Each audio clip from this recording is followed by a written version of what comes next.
Hi, ಎಲ್ರನ್ನ welcome ಮಾಡ್ಕೊಳ್ತಾ ಇದ್ದೀನಿ Venus 71 ಚಾನಲ್ಗೆ. ಹಾಗಿದ್ರೆ ನೆಕ್ಸ್ಟ್ 48 ಅವರ್ಸ್ಗೆ ನೋಡೋಣ ಬ್ಯೂಟಿಫುಲ್ ಸೋಲ್ಸ್ ಆದಂತಹ ಮೀನ ರಾಶಿಯವರಿಗೆ ಏನೆಲ್ಲ ಒಂದು ರೀಡಿಂಗ್ ಅಲ್ಲಿ ಬರ್ತಾ ಇದೆ ಅಂತ ಹೇಳಿ.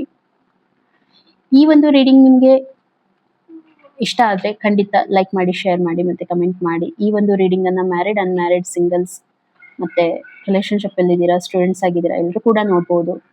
ನೆಕ್ಸ್ಟ್ 48 ಅವರ್ಸ್ಗೆ ಮೀನ ರಾಶಿಯವರಿಗೆ ಬರುವಂತ ಎನರ್ಜಿ ಏನಿದೆ, ಮತ್ತೆ ಅವ್ರಿಗೆ ಏನಾದ್ರೂ ತೊಂದರೆಗಳು ಬರ್ತಾ ಇದಾವ ಅಥವಾ ಅವ್ರಿಗೆ ಏನಾದ್ರೂ ಗುಡ್ ನ್ಯೂಸ್ ಸಿಗ್ತಾ ಇದೆಯಾ, ಯೂನಿವರ್ಸ್ ಅವ್ರಿಗೆ ಏನ್ ಗೈಡ್ ಮಾಡ್ತಾ ಇದೆ ಎಲ್ಲಾನು ನೋಡ್ಕೊಂಡ್ ಬರೋಣ.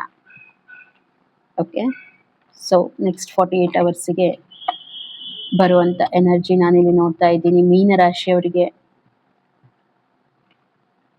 ಯಾಕೋ ತುಂಬಾ ಕನ್ಫ್ಯೂಷನ್ ಅಲ್ಲಿ ಇದ್ದೀರಾ, ಏನೋ ಕನ್ಫ್ಯೂಸ್ ನಡೀತಾ ಇದೆ, ಏನೋ ಒಂದು ವಿಚಾರಗಳು ನಡೀತಾ ಇವೆ ನಿಮ್ಮ ತಲೆಯಲ್ಲಿ, ಏನೋ ನೆಗೆಟಿವಿಟಿ ನಡೀತಾ ಇದೆ. ಯಾವ್ದನ್ನೂ ನೋಡ್ಬಾರ್ದು, ಏನೋ ವಿಚಾರಗಳು ತುಂಬಾನೇ ಮಾಡ್ತಾ ಇದ್ದೀರಾ, ಯಾವ್ದು ಕಣ್ ತೆಗೆದು ನೋಡ್ಬಾರ್ದು ಅಂತ ಕಣ್ಣಿಗೆ ಬಟ್ಟೆ ಕಟ್ಕೊಂಡು ಕೂತಿದ್ದೀರಾ. ಎಲ್ಲ ನಿಮ್ಮ ಮುಂದೆನೆ ಆಗ್ತಾ ಇದೆ, ಆದ್ರೂ ಕೂಡ ಅದ್ರ ಬಗ್ಗೆ ನೀವು ಕೇರ್ ಮಾಡ್ತಾ ಇಲ್ಲ. ನಿಮ್ಮಲ್ಲೇ ನಿಮ್ಗೆ ಎಷ್ಟು ಕನ್ಫ್ಯೂಷನ್ಸ್ ಇದೆ ಅಂತಂದ್ರೆ, ನೀವು ಒಂದು ಯಾವ್ದು ಡಿಸಿಷನ್ ತಗೊಳ್ಳಿಕ್ಕೆ ಆಗ್ತಾ ಇಲ್ಲ. ಯಾವ್ದೋ ಇರ್ಬೋದು, ನಿಮ್ಮ ಒಂದು ರಿಲೇಶನ್ಶಿಪ್ ಇರ್ಬೋದು, ನಿಮ್ಮ ವಿಚಾರಗಳು ಯಾವ ರೀತಿ, ನಿಮ್ಮ ಒಂದು ಕರಿಯರ್ ಝೋನ್ ಇರ್ಬೋದು, ಬಿಸ್ನೆಸ್ ಇರ್ಬೋದು, ಜಾಬ್ ಇರ್ಬೋದು, ಅಥವಾ ನಿಮ್ಮ ಒಂದು ಹೆಲ್ತ್ ಆಸ್ಪೆಕ್ಟ್ ಇಂದ ಕೂಡ ಇರ್ಬೋದು. ತುಂಬಾ ಕನ್ಫ್ಯೂಷನ್ ಇದೆ. ಯಾಕೆ ಈ ರೀತಿ ಕನ್ಫ್ಯೂಷನ್ಸ್? ನೋಡಿ, ಒಂದು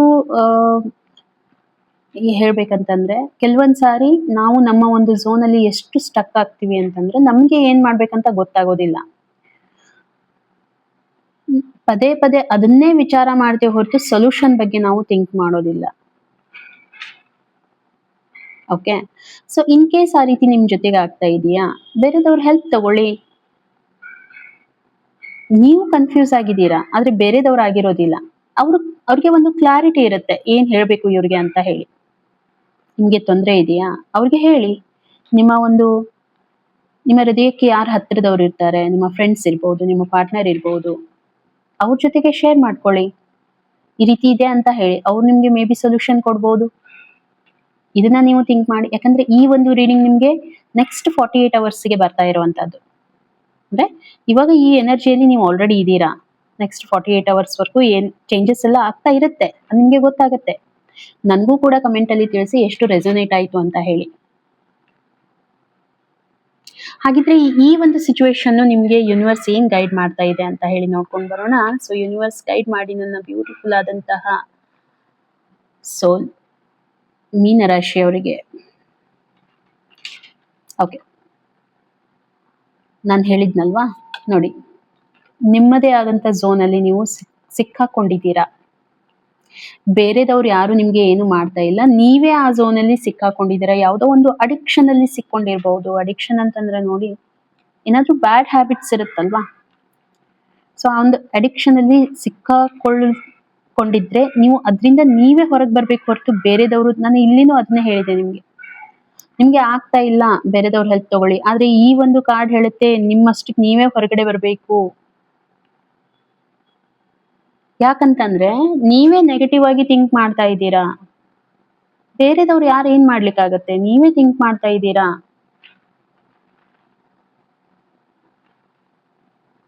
ನೀವೇ ಎಲ್ಲೋ ಒಂದ್ ಕಡೆ ಆ ಒಂದು ಅಡಿಕ್ಷನ್ ಅಲ್ಲಿ ಸಿಕ್ಕೊಂಡಿದ್ದೀರಾ, ಏನೋ ಒಂದು ಬ್ಯಾಡ್ ಹ್ಯಾಬಿಟ್ ಅಲ್ಲಿ ಸಿಕ್ಕೊಂಡಿದ್ದೀರಾ.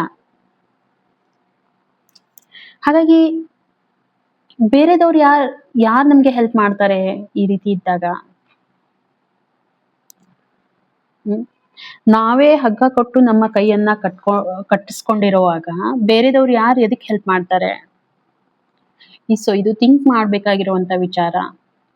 ಸೊ ಮೀನ ರಾಶಿಯವ್ರಿಗೆ ನಾನು ಹೇಳ್ತಾ ಇರೋವಂಥದ್ದು, ಖಂಡಿತ ಇದ್ರ ಬಗ್ಗೆ ನೀವು ಒಂದ್ಸಾರಿ ನನಗೆ ಕಮೆಂಟ್ ಮುಖಾಂತರ ತಿಳಿಸಿ ಎಷ್ಟು ರೆಸೊನೇಟ್ ಆಗುತ್ತೆ ಅಂತ ಹೇಳಿ.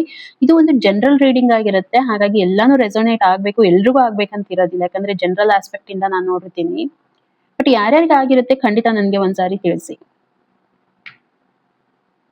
ಓಕೆ, ಹಾಗಾಗಿ ಯೂನಿವರ್ಸ್ ನಿಮ್ಗೆ ಗೈಡ್ ಮಾಡ್ತಾ ಇರುವಂತದ್ದು, ಎಲ್ಲಿ ನೀವು ಸಿಕ್ಕಾಕೊಂಡಿದ್ದೀರಾ ಅಲ್ಲಿಂದ ನೀವೇನೆ ಬಿಡಿಸ್ಕೊಂಡು ಹೊರಗಡೆ ಬರಬೇಕು, ವಿದೌಟ್ ಎನಿ ಒನ್ಸ್ ಹೆಲ್ಪ್. ಖಂಡಿತ ನೀವು ಬರ್ತೀರಾ. ನೀವು ಪ್ರಯತ್ನ ಪಟ್ರೆ ಖಂಡಿತ ಅಲ್ಲಿಂದ ಹೊರಗಡೆ ಬರ್ತೀರಾ. ನೆಕ್ಸ್ಟ್ 48 ಅವರ್ಸ್ಗೆ ಈ ಒಂದು ಎನರ್ಜಿ ನನಗೆ ಕ್ಲಿಯರ್ ಆಗಿ ಕಾಣ್ತಾ ಇದೆ. ಡಿಟೇಲ್ಡ್ ರೀಡಿಂಗ್ ನಿಮಗೆ ನೆಕ್ಸ್ಟ್ ವೀಕಲ್ಲಿ ಬರುತ್ತೆ. ಹಾಗಾಗಿ ಅಲ್ಲಿ ಒಂದ್ಸಾರಿ ಚೆಕ್ ಮಾಡಿ. ಚಾನಲ್ ಸಬ್ಸ್ಕ್ರೈಬ್ ಮಾಡ್ಕೊಂಡ್ರೆ ನೋಟಿಫಿಕೇಶನ್ ಖಂಡಿತ ನಿಮಗೆ ಬರುತ್ತೆ. ಇದು ಕೂಡ ರೀಡಿಂಗ್ ರೆಸೊನೇಟ್ ಆಗಿದ್ರ ಬಗ್ಗೆ ನನಗೆ ತಿಳಿಸಿ ಆಯ್ತಾ. ಹಾಗಿದ್ರೆ ಫ್ರೆಂಡ್ಸ್ ಸಿಗೋಣ ಇನ್ನೊಂದು ವಿಡಿಯೋದಲ್ಲಿ. ಅಲ್ಲಿವರೆಗೂ ಎಲ್ರಿಗೂ ಥ್ಯಾಂಕ್ ಯು.